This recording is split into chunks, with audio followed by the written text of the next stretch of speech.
Voilà, chers amis, Serge m'a demandé de vous parler de Sainte Thérèse l'Enfant Jésus, ce que je fais avec joie. Alors peut-être que vous connaissez Sainte Thérèse, vous avez entendu parler de Sainte Thérèse de Lisieux, ou de la petite Thérèse, ou Thérèse de l'Enfant Jésus et de la Sainte Face, eh bien c'est la même personne.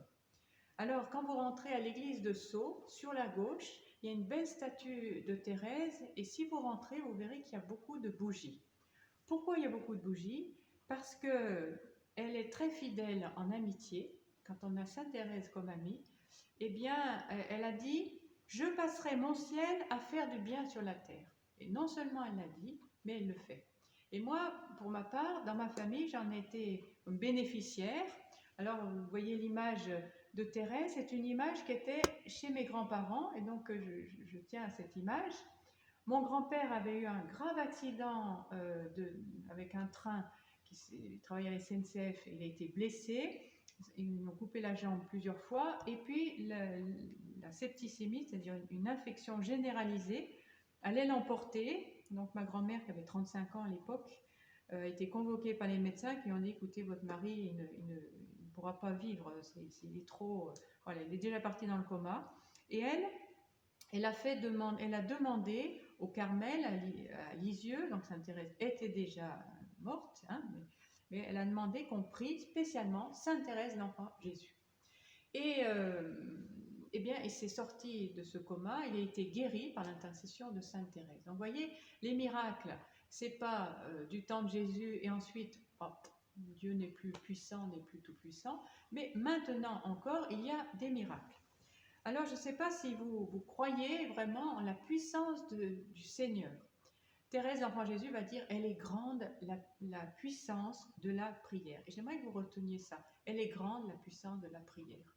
Alors, n'hésitez pas à parler à Jésus, que Jésus devienne votre ami. Qu'est-ce que nous disent les saints? D'une manière ou d'une autre, Jésus est devenu leur grand ami. Alors, n'hésitez pas à parler en direct à Jésus, à lui demander des choses, à vous confier à lui. Voilà, il nous écoute. Ce n'est pas quelqu'un de lointain qui n'entend rien. Il écoute notre prière. Alors, une manière de faire, c'est de se confier aussi par l'intermédiaire des saints qui nous donnent à travers leur vie, à travers leurs écrits et par leurs prières, une grande aide. Alors, qui est cette Sainte Thérèse? Elle est née à Alençon, c'est en Normandie, en 1873. Elle va être d'une famille de 9 enfants. Et à cette époque, il y avait beaucoup de mortalité des enfants, beaucoup. Alors là, on a le Covid, mais là, il y avait encore plus de virus que maintenant. Et donc, les enfants mouraient. Donc, sur 9 enfants, ils en ont gardé 5 filles. Les autres sont décédés. Et dans cette famille, il va y avoir encore une grande épreuve. La grande épreuve de la maladie de la maman, qui s'appelait Zélie. Le papa s'appelait Louis, la maman s'appelait Zélie Martin. Et elle va être emportée par un cancer, alors que la petite Thérèse, qui est la dernière des filles, a 4 ans et demi. Et cette petite Thérèse, elle a ses grandes sœurs, elle va s'élancer vers sa grande sœur qui s'appelle Pauline, elle lui dit « Eh bien toi, tu seras ma maman, ma nouvelle maman ».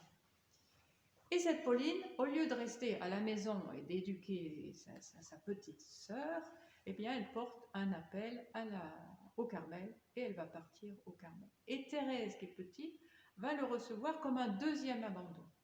Et psychologiquement, on est à la fois, c'est notre corps physique, mais on sait que psychologiquement, on peut avoir des hauts et des bas. Et Thérèse, c'est plus qu'un bas, elle craque complètement, elle ne peut même plus parler, elle est complètement perdue. Et qu'est-ce que va faire son papa? Il appelle le médecin, qui dit on ne sait pas trop ce qu'elle va devenir, cette pauvre petite Thérèse. Et puis il prie, et ses sœurs prient. Et un jour, Thérèse se tourne vers la Sainte Vierge. Il y a une statue de la Sainte Vierge, et elle va dire « J'ai vu le ravissant sourire de Marie ». Et à ce moment-là, elle a 2 larmes qui coulent, et elle retrouve la force, elle va retrouver la joie, elle est consolée profondément de ces 2 grandes peines, de l'abandon finalement, de la mort de la maman et le départ de Pauline. Elle est consolée par le sourire de la Vierge Marie. Ça, c'est une grâce très particulière qu'elle a vécue. Voilà, donc vous voyez la puissance de la prière. Et puis Thérèse, eh bien, elle va aussi prier pour d'autres personnes. Et notamment, le premier à qui vont ces prières, c'est un affreux Jojo. un affreux Jojo qui s'appelle Pranzini. Il a tué 3 personnes. Il ne les a pas passées à la moulinette, mais presque. Donc vraiment un affreux Jojo.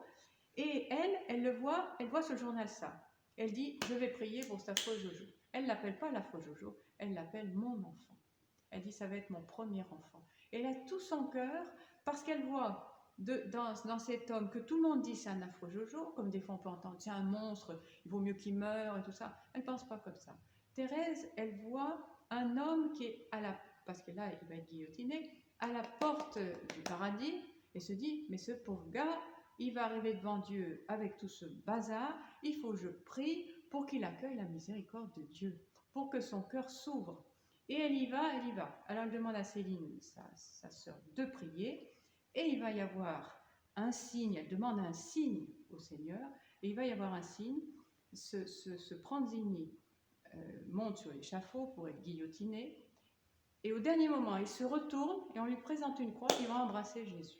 Et elle dit, alors là j'ai mon signe, et elle rend grâce à Dieu, elle dit, c'est mon premier enfant. Voilà la miséricorde de Dieu, la compassion, la compassion, c'est avoir beaucoup de cœur pour d'autres. Peut-être que vous en avez aussi. Vous savez, des fois, on voit, je ne sais pas, à l'école, quelqu'un qui est tout seul ou tout ça.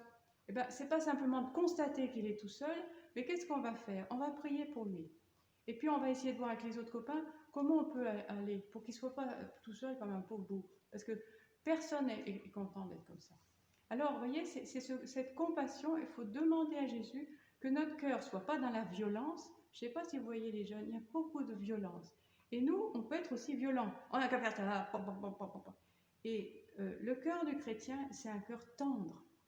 Alors, on peut demander à Sainte Thérèse, vous voyez, d'avoir un cœur de prière et un cœur tendre à la compassion. Voilà. Alors, moi, je vous invite à connaître un peu plus Thérèse. Alors, vous pouvez lire des choses sur Thérèse Enfant Jésus. Vous pouvez regarder des choses aussi sur Internet. Elle a écrit un manuscrit autobiographique, peut-être... Voilà, quand vous êtes jeune ou plus tard, vous aurez à cœur de le lire pour découvrir cette Sainte Thérèse. Et puis vous, mettez-vous en route vers Jésus. Comment? Faites un coin prière dans votre chambre, par exemple. Ayez votre Bible, lisez l'Évangile, confiez-vous à Jésus. Et plus vous allez vous rapprocher de Jésus, plus vous allez le connaître et plus vous allez l'aimer. Je termine par là. Thérèse disait, ma joie, Jésus, c'est de t'aimer. C'est tout ce que je vous souhaite pour votre vie. À une autre fois.